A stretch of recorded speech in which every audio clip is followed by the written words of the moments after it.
দিলীপ ঘোষ কি বিজেপি থেকে সাসপেন্ড হবে? এই মুহূর্তে রাজ্য রাজনীতিতে এইটাই সবথেকে বড় আলোচনা। দীঘার জগন্নাথ মন্দিরের উদ্বোধনের দিন মমতা ব্যানার্জির সাথে ছবি তুলেছেন সস্ত্রীক দিলীপ ঘোষ। তারপর থেকেই রাজ্য রাজনীতির তোলপাড় দিলীপ ঘোষের এই আচরণ নিয়ে। বেশ কয়েকদিন আগের এই ঘটনাটা ঘটে যাবার পরেও, সেই অক্ষয় তৃতীয়ার দিন ঘটনাটা ঘটেছিল, এখনো কিন্তু তার রেস চলছে। বিভিন্ন সংবাদ মাধ্যমে দিলীপ ঘোষ সাফাই গাইছে, দলের বিরুদ্ধে বিদ্রোহ করছে, দল কি কি খারাপ কাজ করেছে, তার রাজত্বে কি কি ভালো কাজ হয়েছে সেই সাফাই দেওয়ার চেষ্টা করছে। কিন্তু বিজেপি পরিষ্কারভাবে জানিয়েছে যে বিজেপির স্ট্যান্ড ছিল জগন্নাথ মন্দিরের আদলে দীঘায় যে জগন্নাথ মন্দিরটা হয়েছে সেখানে বিজেপির কেউ যাবে। যেখানে রাম মন্দির যখন উদ্বোধন হয়েছিল মমতা ব্যানার্জিকে ইনভাইট করেছিল, কিন্তু মমতা ব্যানার্জি যায়নি। শুভেন্দু অধিকারী অক্ষয় তৃতীয়ার দিন সনাতনী সমাবেশ করেছিল হাইকোর্টের নির্দেশ নিয়ে, সেখানে দিলীপ ঘোষ যায়নি। কিন্তু সস্ত্রীক দীঘার জগন্নাথ মন্দিরে গিয়েছিল এবং তারপর থেকেই তুলকালাম চলছে। প্রশ্ন, রাজনৈতিক বিশেষজ্ঞরা যেটা প্রশ্ন তুলছে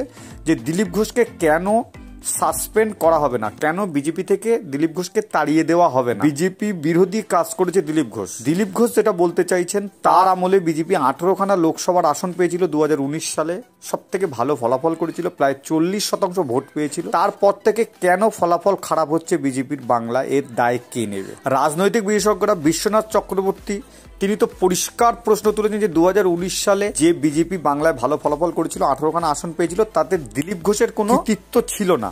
ছিল হচ্ছে পুলওয়ামা হত্যাকাণ্ড হয়েছিল, মানুষ সব বিজেপিকে ভোট দিয়েছিল। এছাড়া তৃণমূলের বিপক্ষে ভোট দিয়েছিল মানুষ, তৃণমূলের বিপক্ষে মানুষ ভোট দিতে চেয়েছিল এবং নরেন্দ্র মোদীর মুখ ছিল। এইসব কারণগুলোতে কিন্তু 2019 সালে বিজেপি সব থেকে ভালো ফলাফল পশ্চিমবঙ্গে লোকসভা ভোটে করেছিল। বিশ্বনাথ চক্রবর্তী রাজনৈতিক বিশেষজ্ঞ, তিনি পরিষ্কার বলছেন যে এটা হচ্ছে দিলীপ ঘোষের কৃতিত্ব নয়। প্রবাদ আছে একটা, যে ঝড়ে বক মরে ফকিরের কেরামতি বাড়ে।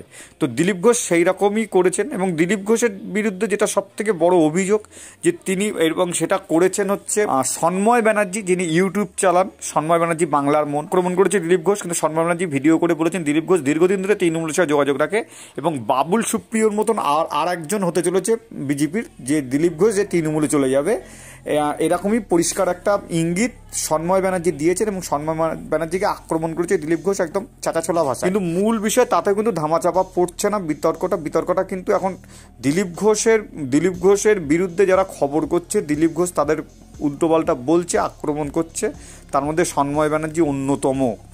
কিন্তু তারপরেও যেটা প্রশ্ন থেকে যাচ্ছে, বিজেপি কেন দিলীপ ঘোষকে সাসপেন্ড করবে না দল বিরোধী কাজের জন্য?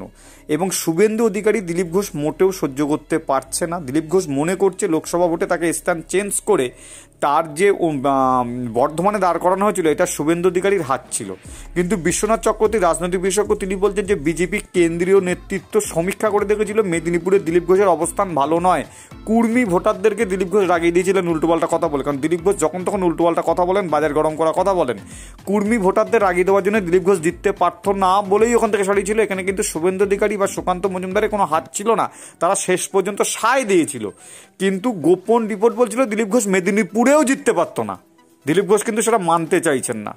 দিলীপ ঘোষের কাছে এখন কোনো পদ নেই। দিলীপ ঘোষ মনে করেছিল রাজ্য সভাপতি পদটা হবে, আমরা খবরও করেছিলাম যে তেমনই খবর ছিল যে রাজ্য সভাপতি, কিন্তু তারপরে কিন্তু কেন্দ্রীয় সিদ্ধান্ত নিয়েছে যে এই মুহূর্তে দিলীপ ঘোষের রাজ্য সভাপতি করবে না। তারপরে কিন্তু দিলীপ ঘোষের মাথা খারাপ হয়ে গেছে, মাথা ঘুরে গেছে বলছেন রাজনৈতিক বিশেষজ্ঞদের একাংশ, এবং বিয়েও করে ফেললেন আরএসএসকে বুড়ো আঙুল দেখিয়ে। যেখানে আরএসএস বারবার বারণ করেছিল বিয়ে করো না, সারা জীবন আরএসএস করেছে, আরএসএস এর নীতি হচ্ছে বিয়ে না করা। দিলীপ ঘোষ সেটাকে বুড়ো আঙুল দেখিয়ে কিন্তু বিয়ে করেছেন এবং জগন্নাথ মন্দির দীঘাতে যে উদ্বোধন হয়েছে মমতা ব্যানার্জির সাথে একসাথে ছবি তুলে মমতা ব্যানার্জি বিয়ের দিন, দিলীপ ঘোষের বিয়ের দিন শুভেচ্ছা বার্তা পাঠিয়েছিল। সেখান থেকে কিন্তু রাজনৈতিক বিশেষজ্ঞরা যেটা বলছেন, মমতা ব্যানার্জির সাথে তৃণমূলের সাথে দিলীপ ঘোষের ভালো সম্পর্ক আছে। এই মুহূর্তে আর কয়েক মাস পরেই রাজ্যে বিধানসভা ভোট, তার আগে দিলীপ ঘোষের বিরুদ্ধে কি বিজেপি কড়া স্টেপ নেবে?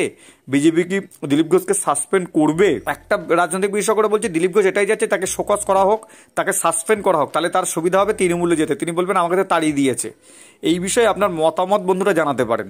দিলীপ ঘোষকে কি বিজেপি সাসপেন্ড করবে, বা দিলীপ ঘোষের এই আচরণ আপনি কিভাবে দেখছেন? অবশ্যই কমেন্টস করতে পারেন। ভিডিও যদি ভালো লাগে লাইক করবেন। ধন্যবাদ। নতুন ভিডিও দেখাবে খুব তাড়াতাড়ি, সাথে থাকবেন।